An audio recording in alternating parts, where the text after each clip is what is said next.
This is no ordinary boy in a rowboat. This is a boy with a dream of challenging the vast, treacherous seas in a tiny dinghy, searching for extraordinary men for his pirate crew. Welcome to Storybound, where we are taking a look at issues 2 through 7, completing the Romance Dawn arc of One Piece. We join Straw Hat Luffy hitting the high seas in search of his own crew. We are introduced to Koby, who is a crew member on the Iron Mace Alvida's ship, getting beaten by the crew. They find a barrel washed up on shore and brings it into the camp.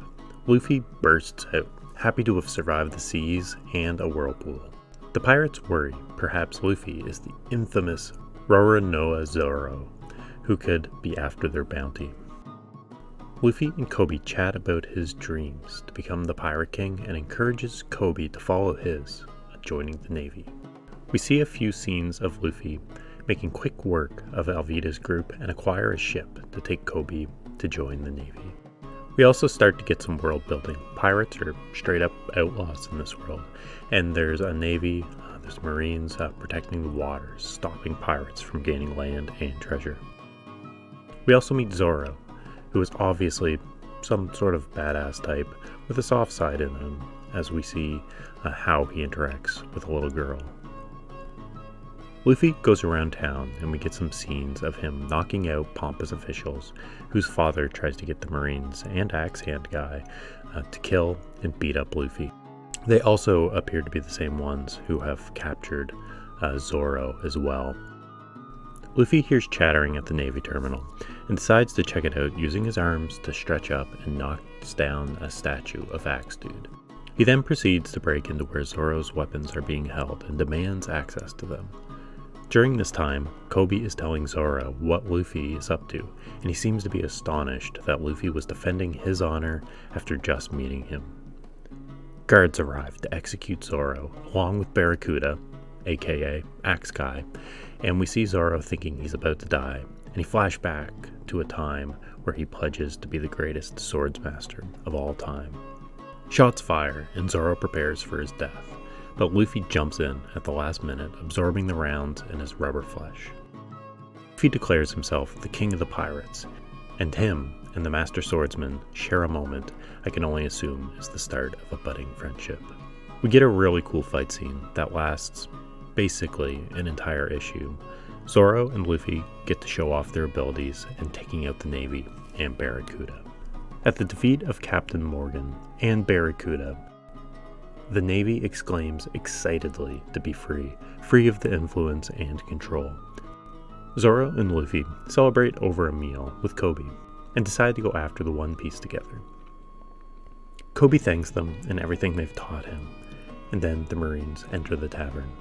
Luffy gets up and starts a fight with Koby, showing the guards they aren't friends and also showing off Koby's bravery, which allows him to join the Navy. We get a heartfelt goodbye at the docks from Koby as Luffy and Zoro sail off on their adventure to the Grand Line to find the One Piece. So far, I'm really enjoying the adventure. It's pretty lighthearted, the action is really nice in the panels. We continue to see very dynamic posing in every single panel, and they aren't afraid to really push the boundaries of them as needed.